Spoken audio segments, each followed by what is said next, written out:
Today we're going to talk about what to say before no contact. Technically, we're going to talk about if you should say anything or not before you start a no contact. And in my opinion, the no contact rule is a lot more effective if you actually do it without any kind of warning. And really in this guide, I'm going to show you why by talking about the following things. I'm going to talk about why I believe the no contact rule is stronger without any type of warning. We're going to break down the psychological components of what makes a no contact rule work and relate it to why warning an ex is not a good idea. We're going to talk about avoidance and why they play a role into this. And finally, we're going to talk about how you can actually talk to your ex indirectly through no contact. So you are talking to them in a way, it's just not the way you are expecting. So let's just jump right into it. No, I believe that the no contact rule is stronger without any type of warning. And I'm really going to be operating under the assumption that you are utilizing the no contact rule as a means to win your ex back. After all, if you are using the no contact rule to get over your ex, my recommendation would be to simply do it indefinitely, meaning you're leaving your ex forever, you won't be talking to them again. So assuming you are trying to get your ex back, let's just cut right to the chase. The no contact rule is stronger without any type of warning before you begin ignoring. Why? Well, I actually think looking at the success rate of a basic no contact rule and the success rates of a limited no contact rule can be pretty illuminating. So for reference, the differences between the two no contact rules are easy to understand. The traditional no contact rules where you're completely ignoring your ex from anywhere between 21 to 45 days. Again, you're supposed to use this time to outgrow your ex, but unfortunately that always seems to get lost in the shuffle. The limited no contact rule, on the other hand, is you're doing your best to ignore your ex for 21 to 45 days in a situation where it's technically impossible to completely ignore them. So you share kids together, you work together, you live together. You get the idea. Now, I bring up the limited no contact rule because I want to have an honest discussion on why it's not as effective as the traditional no contact rule. So out of all the success stories that are featured on my website, you'll find that only a handful of them actually use the limited no contact rule. Now, it's not that you can't successfully win your ex back with it, but it can lose its effectiveness if you're constantly having to talk to your ex during it. It's the same reason why my famous effectiveness of each no contact attempt chart exists. You know how like if you try to implement a no contact rule, it's going to be 100% effective the first time that you try it. But if you fail it maybe midway through and you have to try it again on your second attempt, it's going to lose a little bit of its effectiveness. And then on the third attempt, it loses even more effectiveness. The fourth attempt, even more. Fifth attempt, even more. You get the idea here. Now, I say all of this because warning your ex that you're going to be ignoring them lets them know that there is an end in sight, when you don't really want them to know that there is an end in sight. Is it the mature thing to do? It absolutely is. I will not deny that. Is it the most effective thing to do? It is absolutely not. And I think this is because the main psychological component that makes the no contact rule so effective. What is that? Well, the no contact rule really revolves around a concept called reactance. And according to our Lord and Savior Wikipedia, reactance is an unpleasant motivational reaction to offers, persons, rules, or regulations that threaten to eliminate specific behavioral freedoms.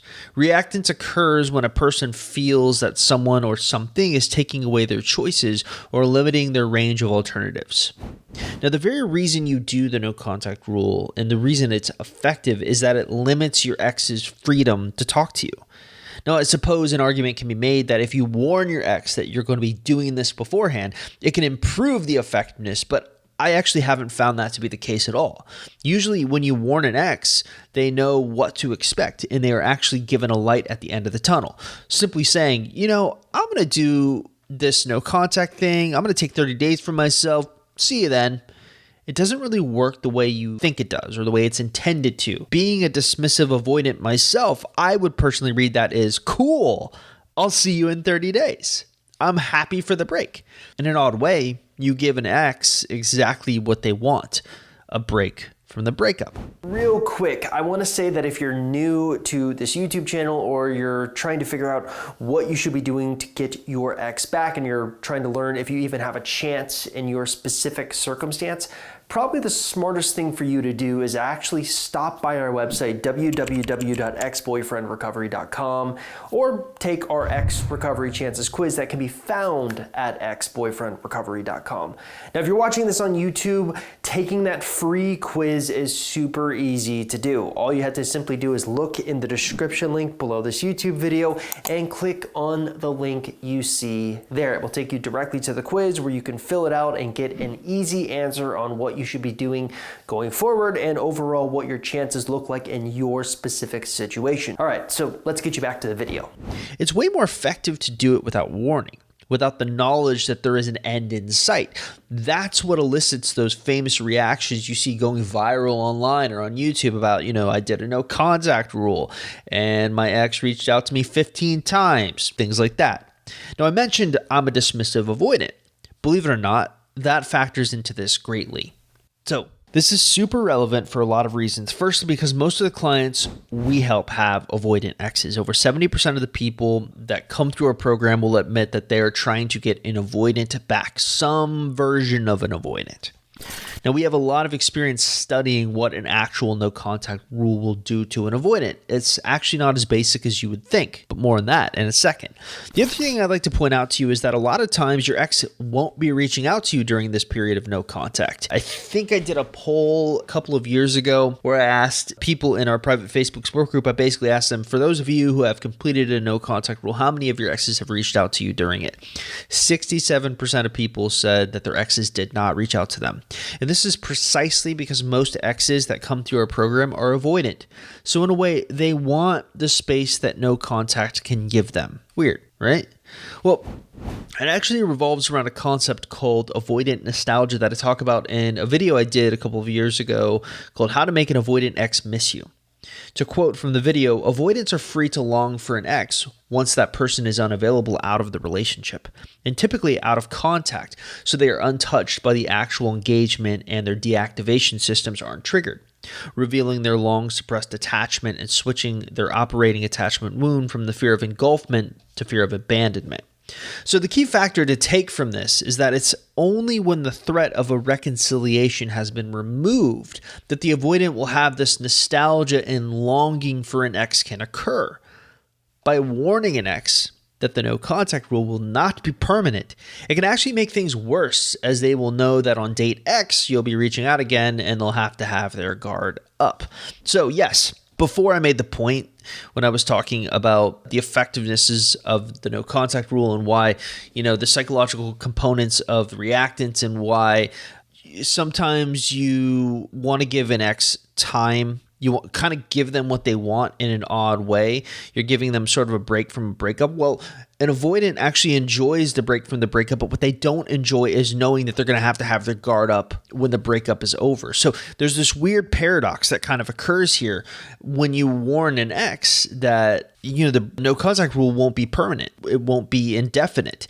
They know, hey, on this such and such date, I actually have to have my guard up. It's not like you won't be communicating with them during the no contact rule. You will. It will just be indirectly, which is far more effective, we've found. So how does that work? How can you actually talk to your ex indirectly through a no contact rule? Yesterday, I actually wrote this article on my website about if it's healthy to keep in touch with an ex. Now, my argument is that it's only healthy to get back in touch with an ex if you have gotten to a place emotionally where you have outgrown them.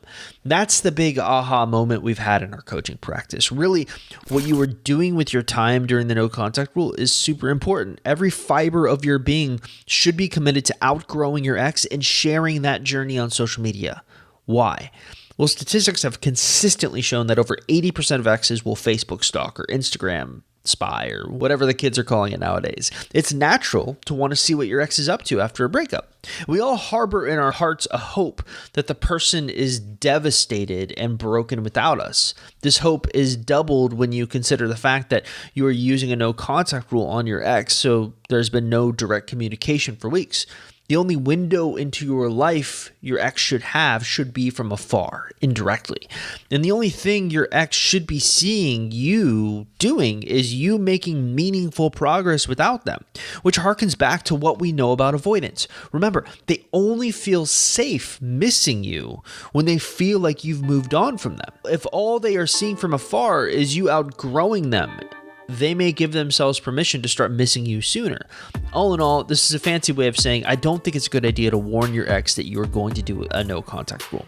You can undo progress before it even happens. And I'm going to leave you with one final piece of advice that editors will often give to their writers. Don't tell me the story, show it to me. When in doubt, show your ex that you are in a no contact. Don't tell them.